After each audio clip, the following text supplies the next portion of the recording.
gentlemen, this is Cynthia the Audio Belle. I'm back after my hiatus of having a tonsillectomy, and I want to thank those who commented with their wishes and concerns.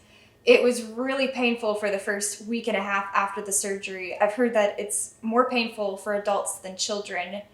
And I've also heard that some people have voice changes, whether they're speaking or singing after the surgery, that it sounds different than before.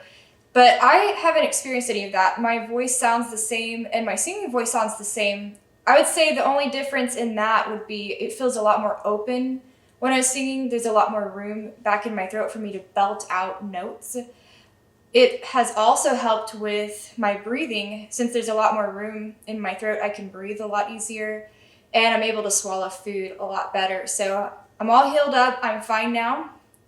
And as promised, now that I'm back, I'm going to be doing a video on my audio system. I'm going to be giving you a walkthrough of it. I'm going to basically be giving you an open house of all of my components, going through them, explaining what I had before versus what I have now, upgrades I've done, things I've tried. But first, I'm going to give you an update on my audio dogs. I know some of my viewers had commented about my dogs, and a lot of you guys seem to really like my dogs, so I just wanted to give you an update on the status of their health and how they're doing. Firstly, my dog Osi, the white Bichon, she passed away in January, unfortunately. It was really sad and hard for me because I had her for 12 years. So since I was in the 6th grade, I've had Osi. And she had come out with heart disease, and it was a real surprise because it just seemed like it hit all of a sudden, but it had been coming on for some time. The last 2 days of her life, she stopped eating, and her very last day, she went outside and just laid out there in the grass and sunbathed. She really liked that. It was as if she knew it was her last day, and it was the last time she's going to get to see the sun and lay in the grass. And it was just something she really wanted to do.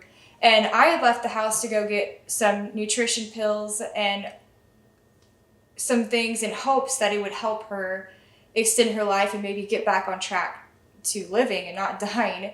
But when I came back, she seemed worse off, and she was waiting for me to get there so that she could pass away, because right when I got her in my arms, I started singing to her and she died in my arms. I'm very thankful that she did die in my arms and not while I was gone. But Osi's in heaven now, and someday I will get to meet her at the Rainbow Bridge, along with other dogs I've had in my past years. Here's my oldest dog, Coco. He's 15 years old. I've had him since the 4th grade. He's an old man. He stumbles, he walks funny. He tries to jump on the couch and he falls down. He needs a wheelchair. But just a few months ago, I found out that Coco had glaucoma in one of his eyes, this one right here. And he had to have surgery on it, which made it to where only one of his eyes is functional. So he can only see out of one eye now. And he has epilepsy, he has arthritis. He's just really old. But he's my little dog. And this is Spotsy Totsy, aka Puppy Love. My mom gave her that nickname after the Donny Osmond song. She is my little guard dog. She is 13 years old this year. And she is so very protective of me. If anyone messes with me, she will rip out the trachea and just carry it around proudly. That's how serious she is. She also loves to play tennis. She will be your best friend if you have a tennis ball, and she will catch it, she will hit it back, she will go and fetch it, and if you take her to play tennis, she'll be the ball girl and go get the ball. She absolutely loves the tennis ball. That is her favorite thing. Okay, puppy love. And this is Lovey, my other one-eyed dog. Not as in Lovey from Gilligan's Island. Lovey, aka Mr. Love, aka Love Boat. Not as in the TV show Love Boat from the 70s either. But I adopted him years ago, and he had a cloudy eye. Ended up having to get it removed because it was painful for him. But he's my brave little Mr. Love. He just loves life. He's really selfless. He's always grooming the other little dogs, and one time when Tati had stickers in her, he went and took the stickers out of her. I saw him just picking them out of her fur. He's just the sweetest little boy. And he's super klutz though. He bumps into things all the time, like Coco. But he loves me. And this is Joyzy. She's my adopted Chiweenie. I adopted her a couple years ago for Christmas, a Christmas present to myself. And she's a pig. She eats everything. She's the sweetest little thing ever, but she's just always eating something. Her favorite food is Swiss cheese. And by the way, between shots with each one of my dogs, the other dogs were all trying to get in my lap. They all wanted a second interview. They really like you guys. So now that I've given you an update on my audio dogs, I want to talk to you about my audio system. First off, I want to go over my monoblock amplifiers. They are down here on either side of this rack system. And they output 1,000 watts of power into each Magnepan speaker that I have. They're Emotiva XPA1 Gen 2s, and they weigh about 70 pounds a piece, so they're pretty darn heavy. I have the channels reversed. Don't tell anybody. So when I first moved into this house back in 2017, I was just starting to build up an audiophile system for myself. My first amplifier was an XPA2, I believe it was generation 3. That was a stereo amplifier from Emotiva, and it wasn't living up to my expectations exactly. It sounded good, but my friend Mike brought over his Emotiva Monoblocks. They're the 1Ls, and they had 500 watts going into each speaker, and they sounded magical. Just there's something about them that was magic. And I just couldn't go back to that stereo amplifier again after that. It's not that it wasn't a good stereo amplifier, but it felt like it was more of an entry-level audiophile piece of equipment, and it just wasn't for me. So I ended up sending it back, and I ordered the XPA1 Monoblocks, the 70-pound ones that I have now. And they sound phenomenal. My Magnepans are power hungry, and they just eat that power. And I would not go back. And now they don't have these Monoblocks for sale on the Emotiva site anymore. And sometimes I'll see them for sale on eBay. They are hard to come by, so I think that were pretty highly desired by a lot of people. People really liked them. Next is my preamp. I have a Pass X2 preamplifier. When I first built my system, I started off with an Emotiva XSP1 stereo preamp, and that wasn't for me either. It had too much that I didn't need. It had tone controls, it had everything. It had a place for a subwoofer, it had phono stage. It had too much, and it was digital, which digital components can sound great, but compared to my Pass preamp, which is not digital, it's analog, it just didn't quite get up there on the pedestal for me. And it sounded like, it kind of sounded a little bit fake. I listened to it since then on all better equipment, since I've done upgrades and everything, and it does sound great. It sounds better, but still, it doesn't quite meet my expectations on what I'm looking for in sound. So the same day that Mike brought over his Emotiva 1L Monoblocks, he also brought over his Pass X2, which now belongs to me. He ended up giving it to me. But it was that same day with those Monoblocks paired with the Pass that everything sounded absolutely magical. Now I tried the Monoblocks with the XSP1 Emotiva as well, but it was just the combination of the Monoblocks and the Pass that made my room sound like there was a band in it live. It made everything sound like magic, just that things were being performed in my room that I couldn't hear unless I went out to a concert. I love my Pass preamp so much that I decided that I wanted to send it back to Pass Labs to be refurbished. There were 2 inputs on it that weren't quite working correctly and 2 that were working perfectly fine. But I wanted to go ahead and send it back, get it refurbished, get all of that fixed. So they fixed those issues.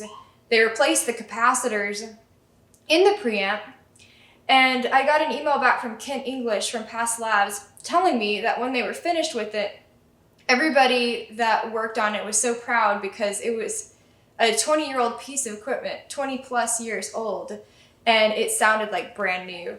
And so when I got it back, it sounded 10 times better. And imagining 10 times better being like so great because it already sounded great before. So absolutely wonderful piece of equipment, Class A preamplifier. I love it. One of my source components is a Jolita Fusion DAC transport. So it's both a transport and a DAC, but I believe the circuitry might be separate. It has 6 tubes in it, and I upgraded from an Emotiva ERC3 CD transport to this particular DAC transport. I did have the ERC connected up to a California Audio Sigma 2, pretty old DAC, but it was a tube DAC. It has 1 tube in it, and the clarity of that DAC was phenomenal for such an old piece of equipment. That I might consider getting refurbished just because it's so beautiful sounding. The differences between the California Audio DAC and this Jolita DAC, as far as the way it sounds, it's not that one sounds better than the other. The California Audio DAC just sounds like you're listening to clear music. Just you're listening to that music and there's no screen in between you and the music. There's a lot of clarity in it and it sounds beautiful. It's something that I had spoken to Steve about previously, and he said it's because it's one of the older Philips chips that's in that particular DAC that it sounds that way. Just something about that chip just makes that particular DAC sound great, plus the tube that's in it. But the Fusion DAC transport by Jolita is just so holographic. When I first plugged this thing in, well, obviously there's like a warm-up period of the tubes and getting them broken in. But when I first plugged it in, I could tell the difference. It was holographic. It sounded like bigger than life as far as the way it made my CD sound. It made my CD sound 10 times better. I'm using that 10 times again, but it really did. It made it sound 10 times better than they had ever sounded. Just, they came to life, the CDs.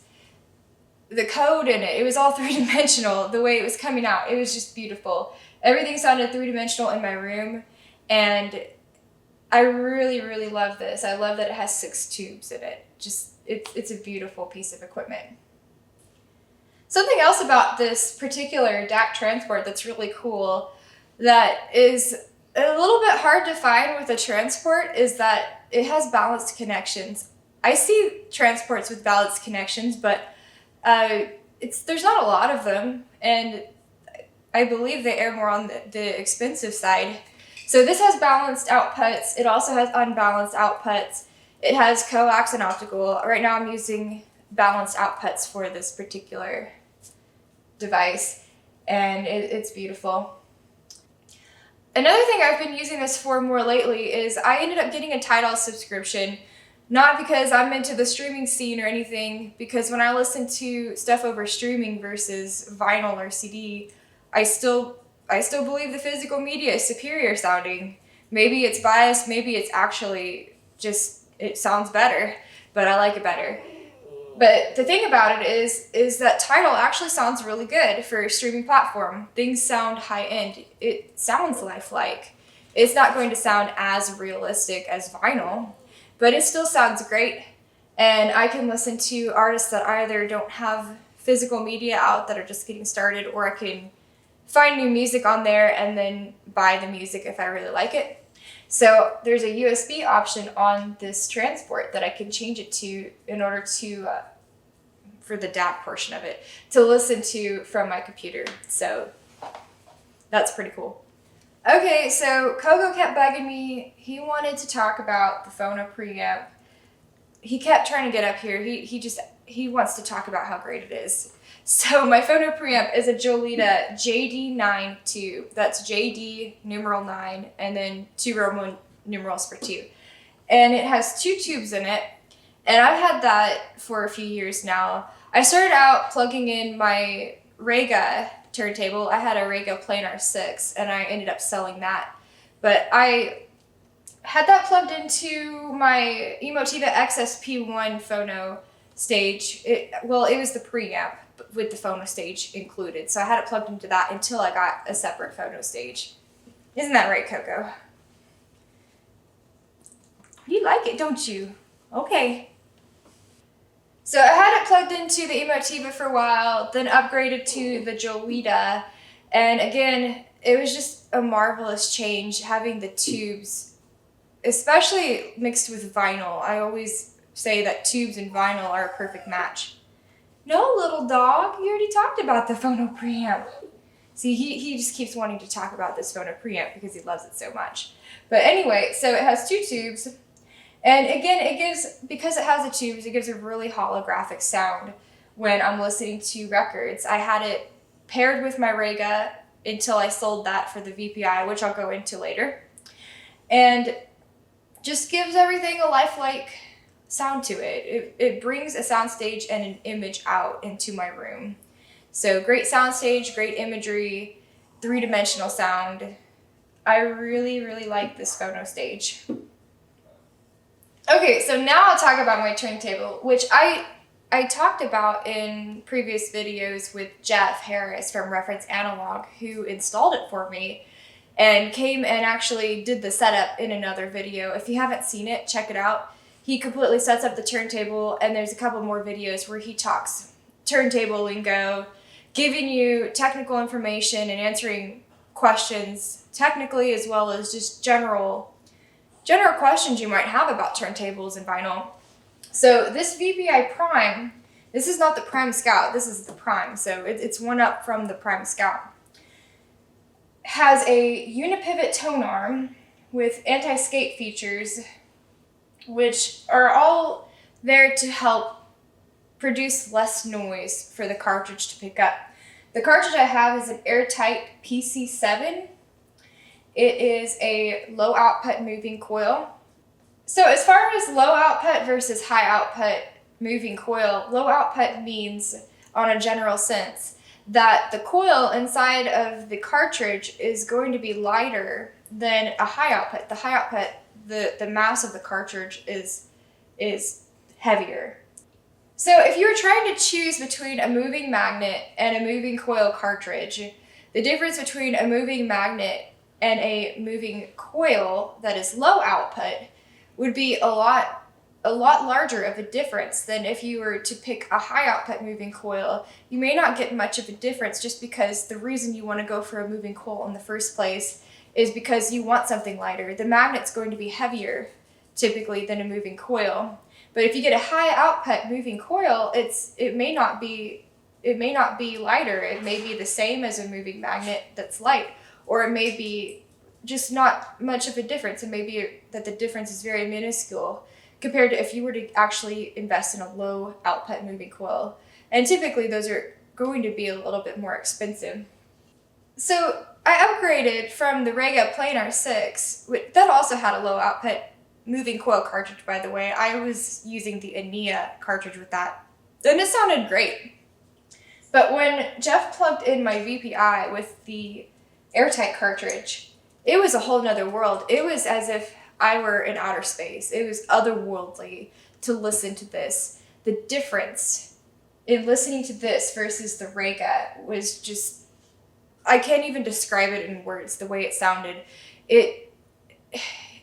What they say about expensive equipment as far as turntables go, I would have to say the higher amount of dollars you spend on a turntable and cartridge really does matter. There's things like speaker wire or cables that it may not make much of a difference to spend more money on. But with the turntable and the cartridge, I would say this is one of the things that you can spend a lot of money on and get a great return. As far as the point of diminishing returns, I'll have to let you know when I hear maybe the next level up from the Prime. So I do have a second turntable that I purchased this year. I haven't went and purchased a cartridge for it yet, but it's the Harman Kardon ST7. It's a linear tracking turntable, and I'm really excited to get it set up once I do purchase a cartridge. I'm probably going to get a low output moving coil, like Audio-Technica, for maybe around $800 is what I'm thinking for this one. And I'm going to have Jeff install it for me. It's just probably going to be something that has to happen next year just because of all of the other things I'm wanting to do this year. But once I get that set up, I'll give you an update on how that sounds. I'm really excited. My friend Mike recently got a Harman Kardon as well. He got the ST8, and he ended up getting an Audio-Technica. I forget what cartridge it was, but it was a low output moving coil for that. And compared to his Planar 6, which I sold him the Planar 6 that I had, compared to the Planar 6, the ST8 sounded better. It sounded way better. So I'm really curious to see how this sounds. I'm very doubtful that it's going to sound better than my VPI Prime, but I'm wondering how close it's going to get to sounding great.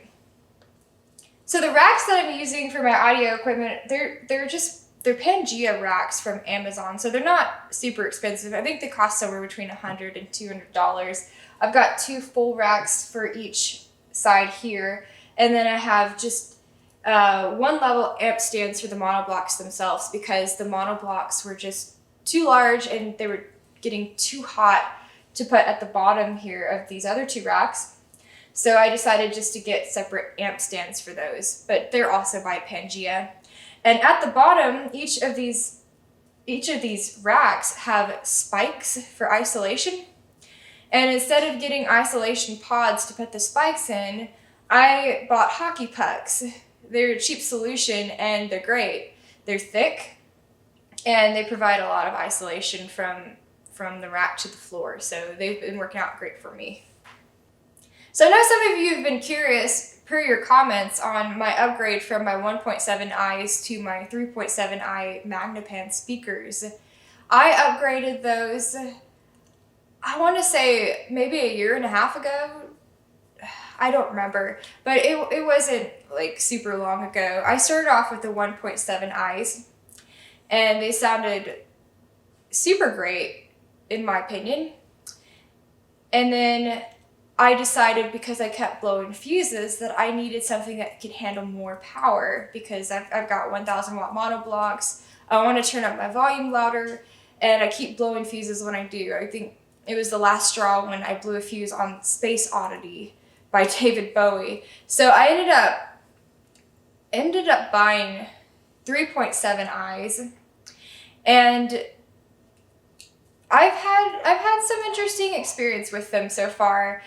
So when I first plugged them in, they sounded really great. In fact, the improvement upon the 1.7i's was astonishing.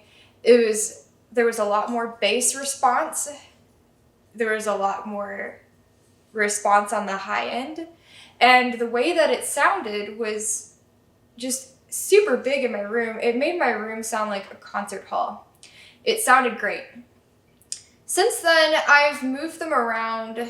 I've moved my audio system from over by a window behind this camera here to where this wall is right here, where there used to be a couch. I've moved things around in my room to make better room for them. And I've had some issues with this particular room and these big speakers. I've had some interesting issues with the way the bass sounds. I've had issues getting it completely centered to where if I sit on the love seat that's over here, which is my listening spot, it's centered right on me and I can hear the 3-dimensional sound stage. I have to sit right in the middle to hear it. And I've tried bringing them out as far as I can to hear it from left or right side of the love seat. I've had issues with that.